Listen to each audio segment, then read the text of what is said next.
Break के बाद आपका खैर मकदम है। हाल ही में इंतजामिया ने मटन की कीमतें मुकर्रर करने के बाद पुलवामा में महकमे उमूर सार्फिन की जानिब से गोश्त की कीमतों को एतदाल पर रखने के लिए खुसूसी मुहिम शुरू की गई है।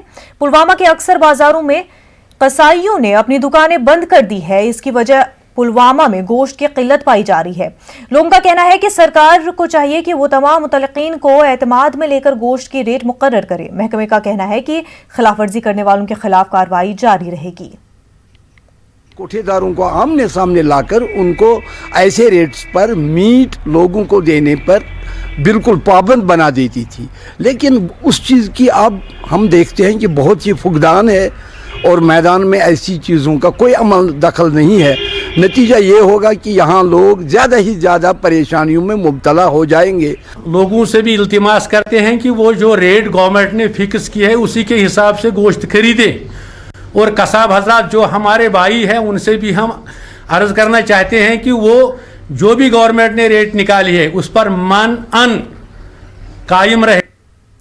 लालपुरा कहली त्राल में लोगों को तिब्बी सहूलियात के हवाले से सख्त मुश्किलात दरपेश है। लोगों ने इंतजामिया के खिलाफ बरहमी का इजहार करते हुए कहा कि इलाके में कई दहाई कबल एक प्राइमरी हेल्थ सेंटर एक छोटी इमारत में कायम किया गया है। जगह की कमी की वजह से मरीजों और अमले को शदीद मुश्किलात दरपेश है। 6 साल कबल सरकार ने नई इमारत पर तामीराती काम शुरू किया था, लेकिन अभी तक उसको मुकम्मल नहीं किया गया है। इलाके के लोगों को इलाज के लिए श्रीनगर या त्राल जाना पड़ता है। उन्होंने एलजी इंतजामिया से इमारत को जल्द मुकम्मल करने की अपील की है। तरफ से जितने भी हॉस्पिटल त्राल एरिया में आए हैं वो सब कंप्लीट भी है और वो काम भी कर रहे हैं, लेकिन जो है हमारा हॉस्पिटल है पिछले 6 साल से वैसे का वैसा ही है। मसल कर हल क्या स्टाफ ये बेमार पे दूर अलग पे, बल्कि योर तमिस पे 1000 रुपये लागुन शहर या 2000 रुपये, बल्कि ये गरीब इलाक निश पोस तीत कि दपान कि अस गोस हस्पताल चालू गन। ऑलमोस्ट काम कंप्लीट है, अंदर में कुछ फिनिशिंग वर्क है, लेकिन फिर भी हैंड ओवर नहीं हो रहा है सर। टोटली 2 या 3 रूम है, उसमें स्टोर रूम है, आईपीडी है। आईपीडी में तो बहुत ज्यादा दिक्कत हो रही है।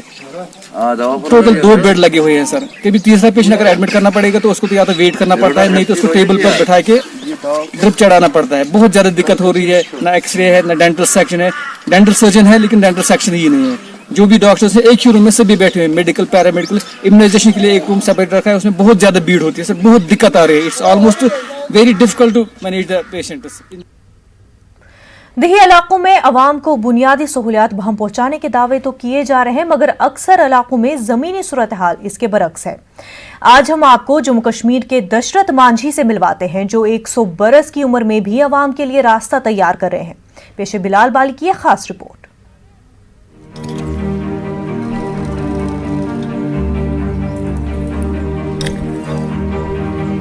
जिला हेडक्वार्टर रामबन से मुंसलिक पंचायत पड़नौत में 103 साल अकबर मलिक हुकूमत और इंतजामिया से मायूस होकर अपनी मदद आपके जज्बे से एक रास्ता तैयार करने में लगे हैं।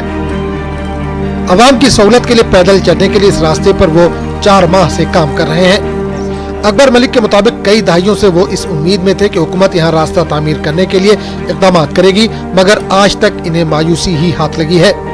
ऐसे में मजबूर होकर इन्होंने अवाम के लिए खुद ही रास्ता बनाने का फैसला किया। हाँ जनाब, मैं अवाम के लिए बना रहा और मेरी मालूम से यहाँ पानी के लिए आते हैं। गवर्नमेंट कुछ मदद नहीं मुझे करती है इस बारे में। बाकी को रास्ता भी देते हैं, प्लाट भी देते हैं, हमको कुछ नहीं मिला। अकबर मलिक की इस पहल ने अवाम के जज्बात को भी उभारा है। गांव का हर शख्स इनके इस जज्बे से मुतासिर है।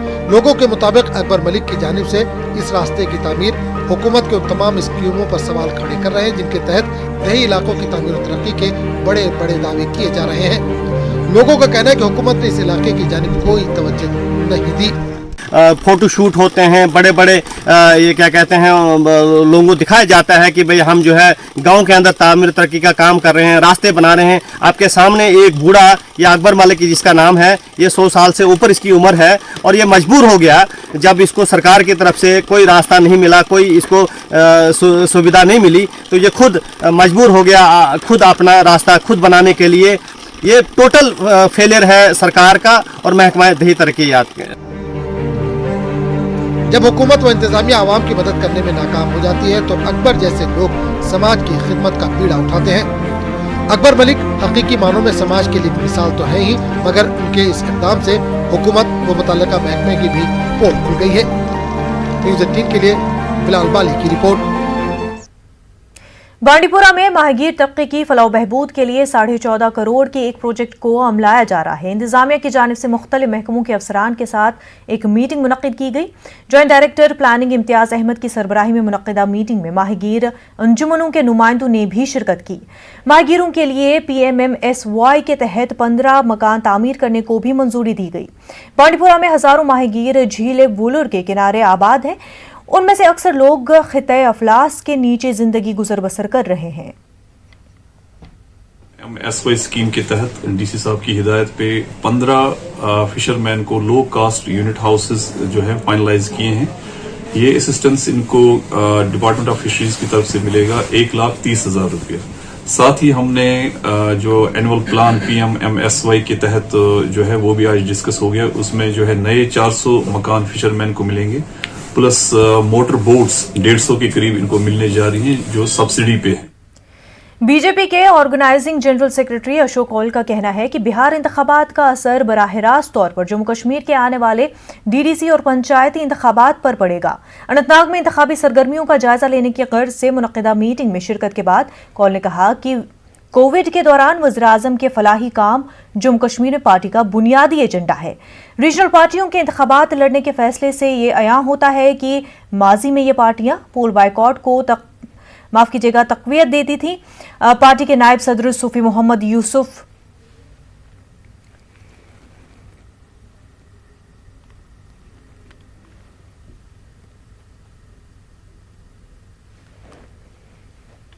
फैसिलिटीज पूरी दुनिया को, पूरे हिंदुस्तान के समाज को दी है, irrespective of caste, colour, creed. ऐसा कुछ नहीं है कि भाई इसको मिलेगी और इसको नहीं मिलेगी। कश्मीर में भी मुझे नहीं लगता कि अब लोगों में इतनी समझ आ गई है कि इन्होंने 70 सालों से, अभी देखे ना रोशनी एक्ट में क्या है, आपके सामने है।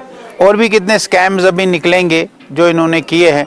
देखिए, हम सिक्योरिटी की दृष्टि से जितना हमको अपने कार्यकर्ताओं को सिक्योर करना उतना करने में हम लगे हैं। और मैं आज आपको ये कहूँगा कि बहुत हद तक हम इसमें सफल भी हुए हैं। हम अपने कार्यकर्ताओं को आश्वस्त करते हैं कि उनकी सिक्योरिटी का जिम्मा भारतीय जनता पार्टी जम्मू कश्मीर। जिला तरक्याती के पहले मरहले के तहत रामसू में कागजात नामजदगी दाखिल करने का सिलसिला शुरू हो गया है। 6 उम्मीदवारों ने पर्चे नामजदगी जमा कराए हैं। रामसू ए हल्के इंतखाब से 2 उम्मीदवारों और रामसू बी हल्के इंतखाब से 4 उम्मीदवार अपने पर्चे नामजदगी दाखिल किए हैं। वाज़ेह है कि इस बार इंतखाबी अमल में नौजवानों की बड़ी तादाद किस्मत आजमाई कर रही है। उन्होंने अवामी मसाइल के हल और बेहतर नुमाइंदगी का इरादा किया। से इन्होंने एक मीटिंग ले ली तो और कहा आपको इस मैदान में आना चाहिए। एक नया इलेक्शन है जो आज तक यहाँ नहीं हुआ, आपसे उम्मीदें वाबस्ता है। हम भी देखते हैं अब लोगों की उम्मीदें मुझसे हैं, मेरी उम्मीदें गवर्नमेंट से हैं। कल क्या होगा वक्त फैसला करेगा और वक्त के साथ साथ में अपना कदम जो है वो हम बढ़ाते रहेंगे। हमेशा हमारे सियासी लीडरों ने हमेशा ये झूठे और खोखले वादे किए।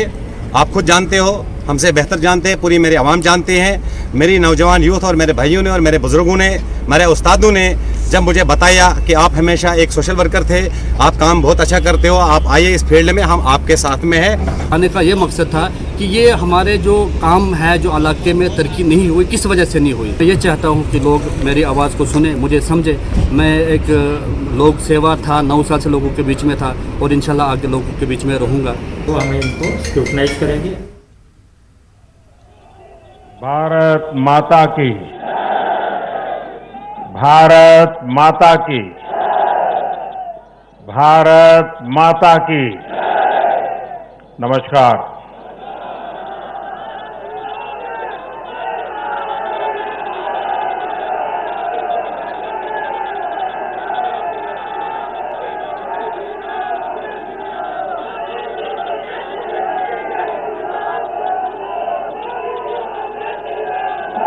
मैं आज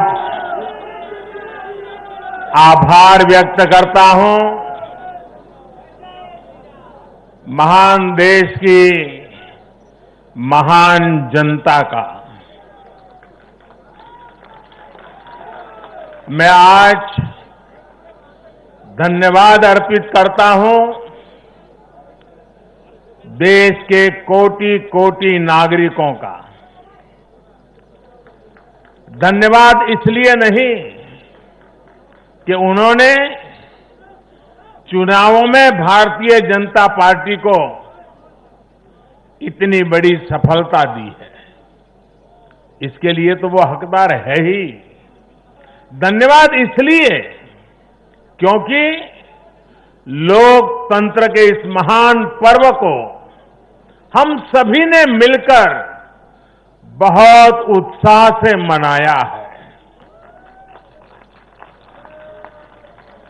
चुनाव भले ही कुछ सीटों पर हुआ हो,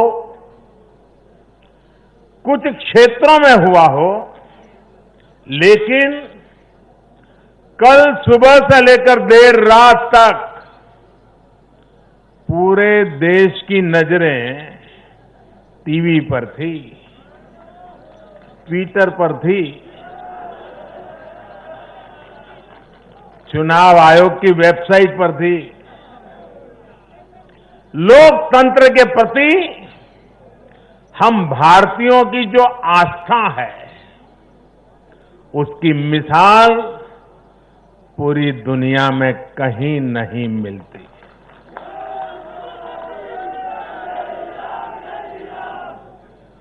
चुनाव नतीजों में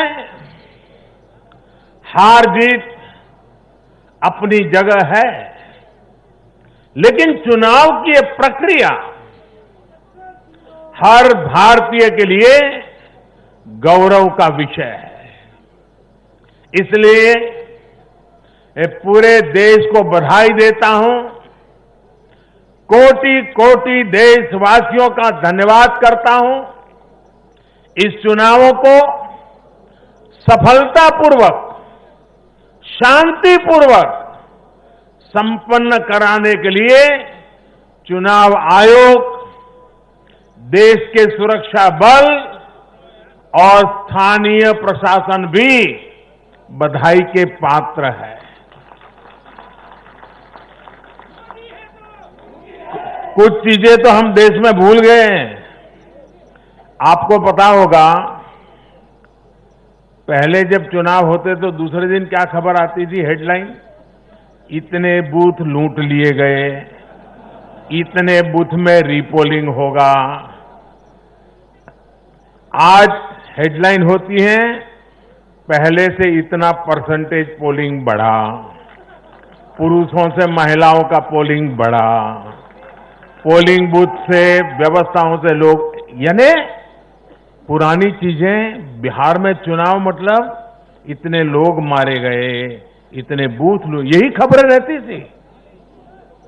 एक भी पोलिंग बूथ में रीपोलिंग न होना, शांतिपूर्ण मतदान होना, और कोरोना के कारण मतदान कम होगा, ये सारी आशंकाओं को जहां जहां चुनाव हुआ लोगों ने निरस्त कर दिया। यही तो देश की ताकत है।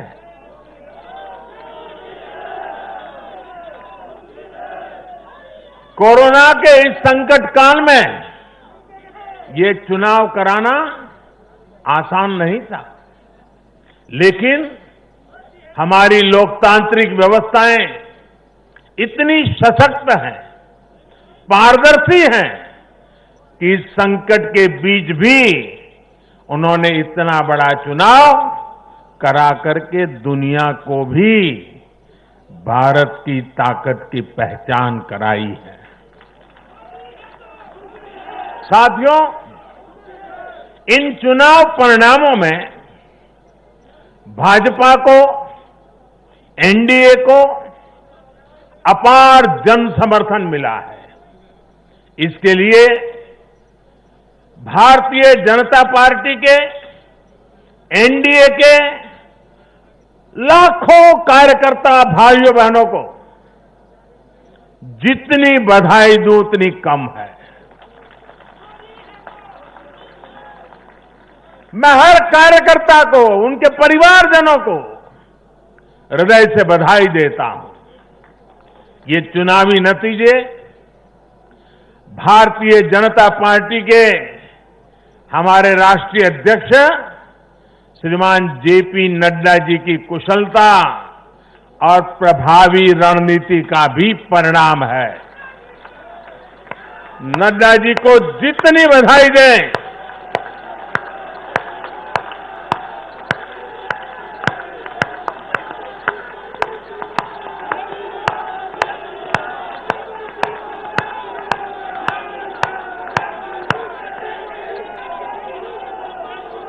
मैं कहूंगा नड्डा जी आगे बढ़ो, आप कहिए हम सब आपके साथ हैं। नड्डा जी आगे बढ़ो, नड्डा जी आगे बढ़ो, नड्डा जी आगे बढ़ो। भाई और बहनों, कल जो चुनाव नतीजे आए उसका निहितार्थ बहुत गहरा है, उसके मायने बहुत बड़े हैं। लोकसभा चुनाव में जो नतीजे आए थे, ये उसका और व्यापक विस्तार है। भारतीय जनता पार्टी पूर्व में जीती, मणिपुर में कमल का झंडा फहरा दिया। भारतीय जनता पार्टी सुदूर पश्चिम में, कच्छ के रेगिस्तान में, अबड़ासा में गुजरात की सभी सीटें जीत ली। भाजपा को उत्तर प्रदेश, मध्य प्रदेश में विजय प्राप्त हुई और भाजपा को दक्षिण में कर्नाटका, तेलंगाना में भी सफलता मिली। इन दिनों 2 केंद्र शासित प्रदेशों में भी चुनाव हुआ। जैसे अभी नड्डा जी बता रहे थे लद्दाख में, उसी प्रकार से दीव दमन और सिलवास में भी, वहां भी भारतीय जनता पार्टी का जय जयकार हो गया।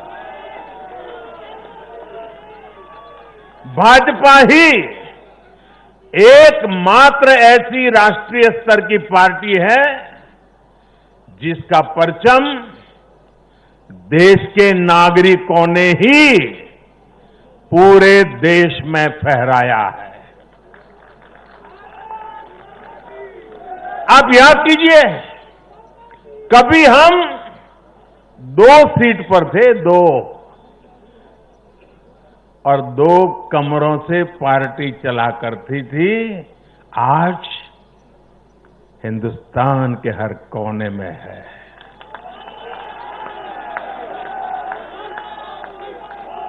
हर किसी के दिल में है। आखिर ऐसा क्यों हुआ? कैसे हुआ?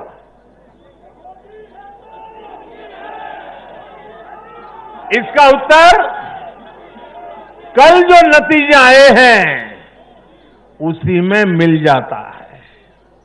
साथियों, भारत के लोग, 21वीं सदी के भारत के नागरिक बार बार अपना संदेश स्पष्ट कर रहे हैं। अब सेवा का मौका उसी को मिलेगा जो देश के विकास के लक्ष्य के साथ ईमानदारी से काम करेगा। हर राजनीतिक दल से देश के लोगों की यही अपेक्षा है कि देश के लिए काम करो, देश के काम से मतलब रखो। कल जो नतीजे आए उन्होंने साबित कर दिया है कि आप काम करेंगे तो लोगों से आपको भरपूर आशीर्वाद भी मिलेगा। आप खुद को समर्पित करेंगे, 2400 घंटे देश के विकास के बारे में सोचेंगे,